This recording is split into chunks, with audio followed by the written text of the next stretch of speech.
Good morning, Ma'am Aceron. I'm sorry to tell you this, but you have a stage 4 breast cancer.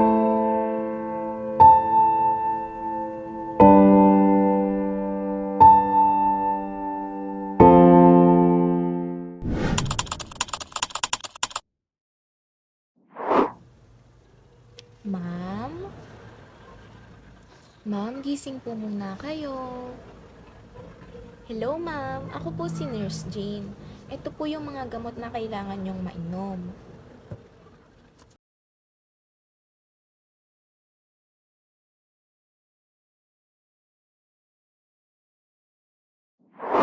So, ngayon pong 8 a.m., pwede nyo na po mainom yung isang gamot.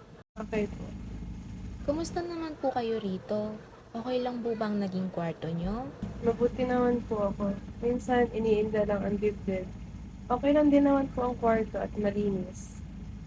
Kung may kailangan kayo, tumawag lang po kayo ng nurse para maasikaso kayo. O mas maganda po, natawagan po natin ng family nyo. Para kung sakaling tulog po kayo, ay sila na lang po ang makausap para di po kayo maabala. Okay po. Thank you po, Nurse Jane.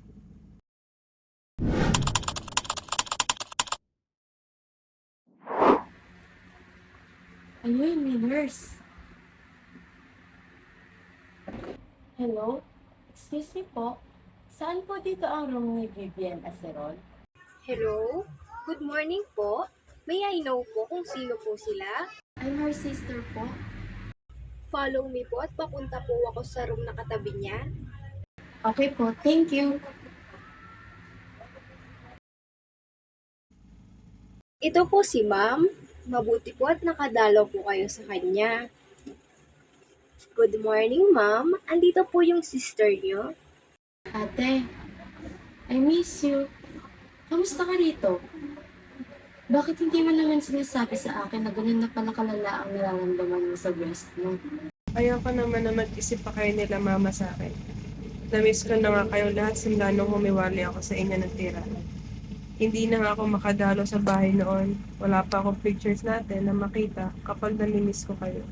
I know, ate. Kaya nga dinala ko ang mga albums na may picture ng mga bata pa tayo. Oo nga, no? Ang saya-saya natin dati kahit lagi tayo nag-aaway. Oo nga.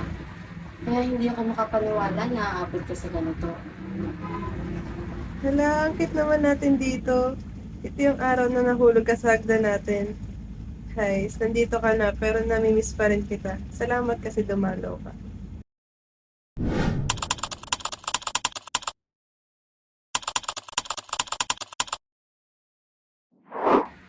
Palayan natin.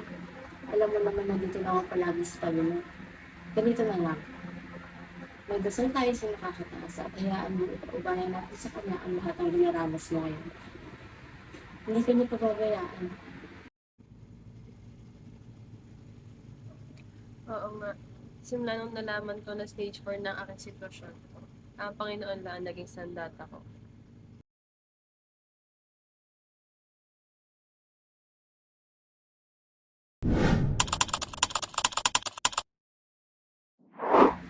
Ate, umuwi na muna ako na.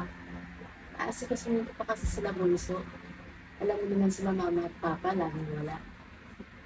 Sige, mag-iingat ka. Ikamusta mo na lang ako kila mama at papa at sana ay madaro na rin nila ako. O ate, makakarating. Ganun pa rin pala ang sistema sa bahay. Napababayaan pa rin nila mama at papa sila bunso. Kawawa naman ang mga kapatid ko. Paano na kaya sila ngayong ramdam ko na malapit na akong mamatay?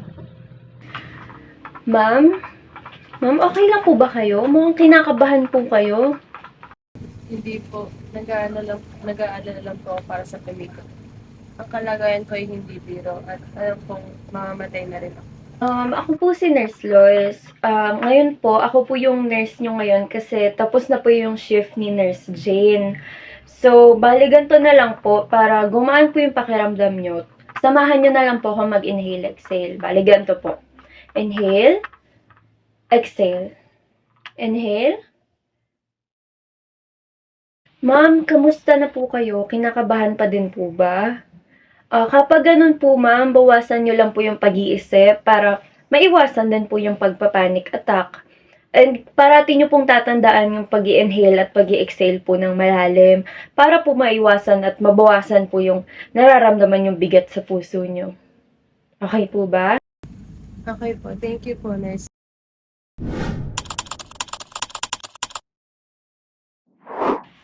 Ma'am, good evening po. Oras na po ng tulog nyo. Ba't di pa po kayo natutulog? Hindi ako makatulog, nurse. Parang may bumabagabag sa isip ko. Ay, ganun po ba? Subukan niyo po to. Ayan, makinig po kayo sa nakaka-relax na tugtog para madali po kayo makatulog. Kasi ganun po talaga yung ginagawa ko lagi eh. O sige, susubukan ko ng matulog. Thank you, nurse. Good night.